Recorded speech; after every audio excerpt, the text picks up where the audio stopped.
Di sini panelis berkata, sedikit bau menyengat hingga baunya lebih kuat lagi dari bau sianida. Lalu percobaan keempat, es. Jadi ini yang memungkinkan dikerjakan oleh si pencampur. Es ditambahkan susu, tambah kopi, tambahkan sianida.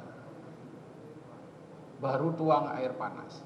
Kalau ini ditambahkan oleh si peracik, berarti di dalam kopi itu kita amati sendiri seperti gula sianida ini, natrium sianida. Berarti kalau si penyaji teliti, loh ada masalah dengan kopi ini, pasti dibalikkan. Namun kita coba, apa yang terjadi? Bau satu ruangan ini sangat menyengat sekali, sampai saya sendiri waktu itu keluar dari ruangan karena tidak sanggup mencium baunya yang begitu menyengat. Kemudian yang kelima desainnya, dituangkan dalam air panas, saya batalkan karena berbahaya untuk semua orang yang ada di situ, gas sianida akan kemana-mana. Lalu kita buat percobaan yang keempat, susu keenam, es ditambah susu, kemudian ditambah kopi, dituangkan air panas, baru dimasukkan sianida, kemudian diaduk. Di sini panelis mengatakan sedikit menyengat. Jadi semua panelis mengatakan itu. Apa kesimpulan saya? Ini hasil percobaannya.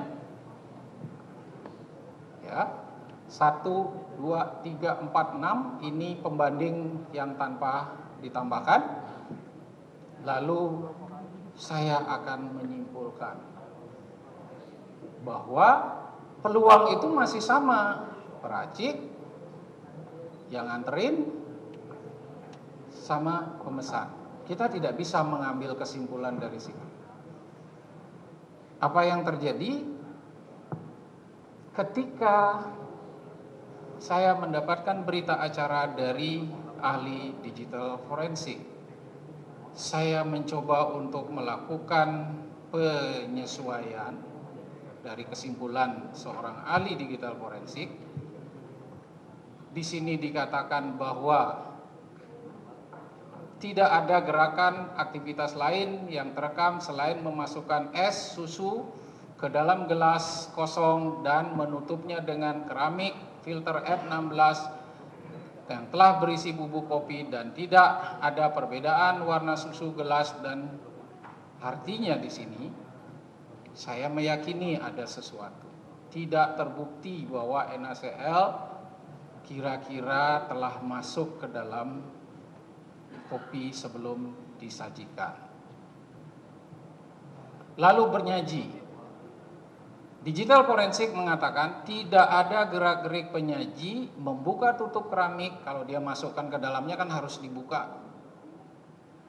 atau menutup kembali gelas, kemudian dari kopi yang diserahkan oleh penyaji sehingga disajikan pada meja meja pemesan, kemudian menuangkan air panas ke dalam kopi dan membuka filternya.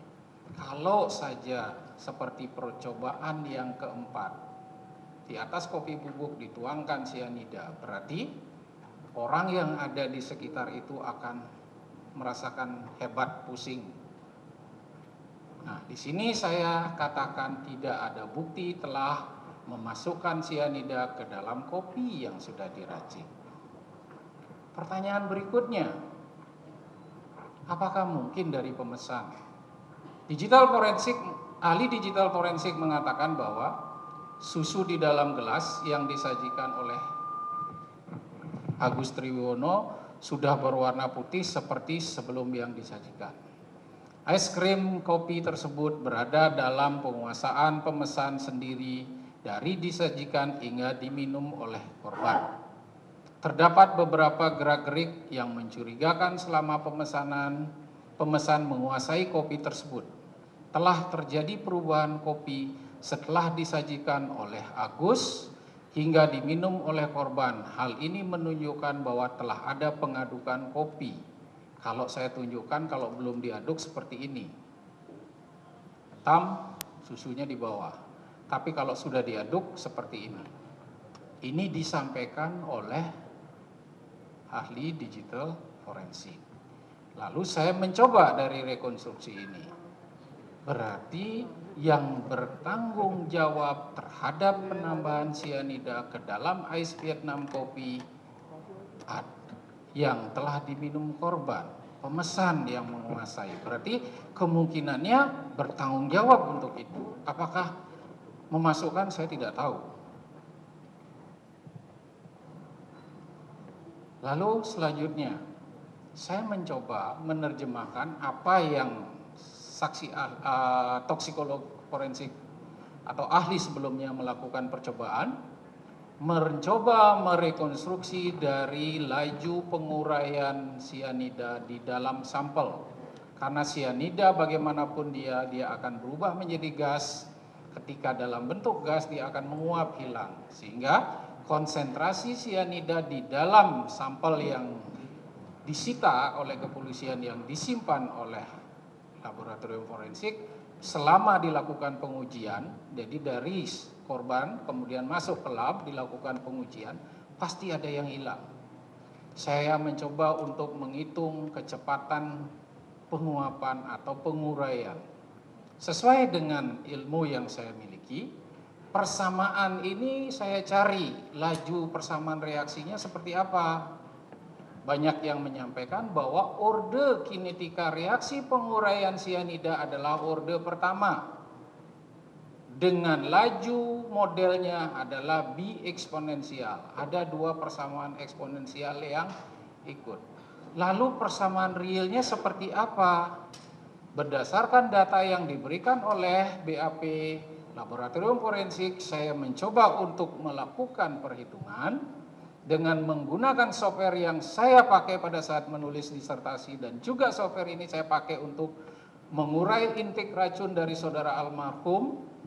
Saya mencoba menghitung dengan sehingga syaratnya di sini adalah kesalahannya hanya 0,1%. Saya mencoba untuk melakukan penghitungan-penghitungan software tersebut dengan rumus ini sehingga diperolehlah 2 persamaan dengan asumsi pengukuran pasti juga ada kesalahan karena GCMS yang dipakai sehingga 0,002 mg masuk di akal.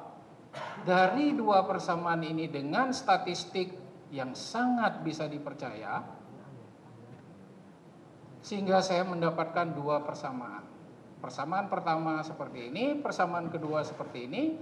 Berdasarkan persamaan ini saya coba hitung kadar yang ada.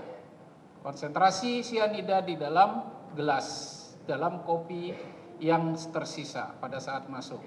Disinilah muncul waktu, sehingga ketika dirunut ke belakang, waktunya muncul sekitar 16.30 sampai 16.45. Saya hanya bisa menyampaikan prediksinya sekitar di situ masuk.